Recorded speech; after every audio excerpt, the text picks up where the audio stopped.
किसी भी मंदिर में जाइए, किसी भी भगवान को देखिए, उनके साथ एक चीज सामान्य रूप से जुड़ी हुई है, वह है उनके वाहन।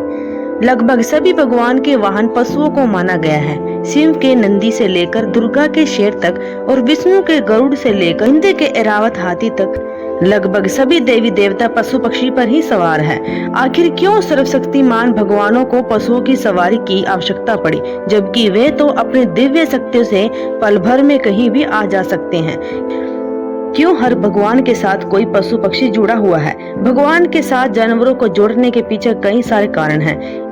इसमें आध्यात्मिक, वैज्ञानिक और व्यवहारिक कारणों से भारतीय मनीषियों ने भगवानों के वाहनों के रूप में पशु पक्षियों को जोड़ा है। वास्तव में देवताओं के साथ पशुओं को उनके व्यवहार के अनुरूप जोड़ा गया है। दूसरा सबसे बड़ा कारण प्रकृति की रक्षा है। अगर पशु पक्षी को भगवान के साथ नहीं जोड़ा जाता तो शायद पशु पक्षी के प्रति हिंसा का व्यवहार और ज्यादा होता।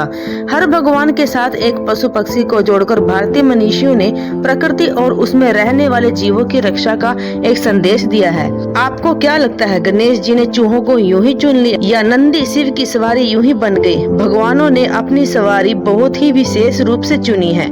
यहाँ तक कि उनके वाहन उनकी चारित्रिक विशेषताओं को भी बताते हैं। भगवान गणेश जी का वाहन मूषक है। मूषक शब्द संस्कृति के मूस से बना है, जिसका अर्थ है लूटना या चुराना। गणेश जी का चूहे पर बैठना इस बात का संकेत देता है कि उन्होंने स्वार्थ पर विजय प्राप्त की है और जन कल्याण के भाव को भी अपने भीतर जागृत किया है। इसी प्रकार शिव और नंदी, जैसे शिव भोले भाले सीधे चलने वाले लेकिन कभी कभी भयंकर क्रोध करने वाले देवता हैं, तो उनका वाहन है नंदी बैल। संकेतों की भाषा में बैल शक्ति, आस्था व भरोसे का प्रतीक होता है। इसके अतिरिक्त भगवान शिव का चरित्र मोह माया और भौतिक इच्छाओं से परे रहने वाला बताया गया है। कार्तिकेय और मयूर। कार्तिकेय का वाहन है मयूर। एक कथा के अनुसार यह वाहन उनको भगवान विष्णु से भेंट मिला है। भगवान विष्णु ने कार्तिकेय की साधक क्षमताओं को देखकर उन्हें यह वाहन दिया था। माँ दुर्गा और उनका शेर। दुर्गा तेज, शक्ति और सामर्थ्य का प्रतीक है, तो उनके साथ सिंह है। शेर प्रतीक है क्रूरता, आक्रामकता और शौर्य का।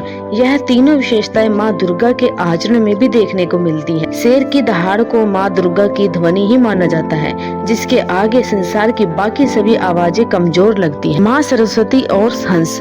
हंस संकेतों की भाषा में पवित्रता और जिज्ञासा का प्रतीक है, जो कि ज्ञान की देवी माँ सरस्वती के लिए सबसे बेहतर वाहन है। माँ सरस्वती का हंस पर विराजमान होना यह बताता है कि ज्ञान से ही जिज्ञासा को शांत किया जा सकता है। भगवान विष्णु और गरुड़। गरुड़ प्रतीक है दिव्य शक्तियों और अधिकार का।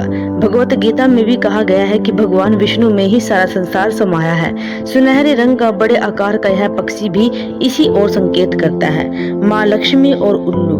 माँ लक्ष्मी के वाहन उल्लू को सबसे अजीब चैन माना जाता है। कहा जाता है कि उल्लू ठीक से देख नहीं पाता है, लेकिन ऐसा सिर्फ दिन के समय होता है। उल्लू शुभता और धन संपत्ति के प्रतीक भी होते हैं। जय श्री कृष्ण।